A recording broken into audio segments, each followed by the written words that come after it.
ఒక మామూలు హ్యూమన్ బీయింగ్గా నేను ఈ మాట మాట్లాడుతున్నాను. దీంట్లో ఎవరికైనా సరే వివాదాస్పదం చేయాలనుకుంటే అది మీ వ్యక్తిగత ఇష్టం.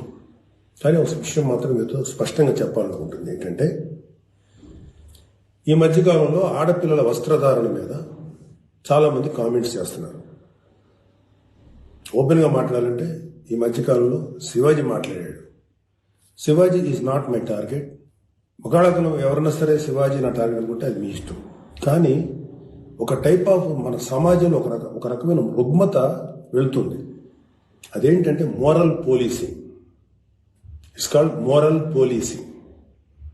ఎంత మిత్తులో బతుకుతున్నారంటే సామాన్య జనం చాలామంది ఈ మేల్ చావనిస్టిక్ సొసైటీ, మగ అహంకారంతో ఉన్నటువంటి మన సమాజం, ఆడపిల్ల ఎలా ఉండాలి, ఆడపిల్ల వస్త్రధారణ ఎలా ఉండాలి, ఆడపిల్లలు ఎలా మాట్లాడాలి, ఆడపిల్లలు ఏం మాట్లాడాలి, ఏమి మాట్లాడకూడదు, దీని మీద ప్రతి ఒక్కడు, అతను పండితుడు కానించి పామరుడు దాకా ప్రతి ఒక్కడు ఆడపిల్ల ఎలా ఉండాలో మాట్లాడతారు. ఫస్ట్ పాయింట్, దీన్ని మోరల్ పోలీసింగ్ అంటారు. ఇది ఎగెనెస్ట్ కాన్స్టిట్యూషన్. ఒక ఆడపిల్ల ఇలాంటి వస్త్రధారణ చేసుకోకూడదు, ఒక ఆడపిల్ల ఇలాంటి వస్త్రధారణ చేసుకోవాలి అని చెప్పడానికి మీకేం హక్కు ఉంది?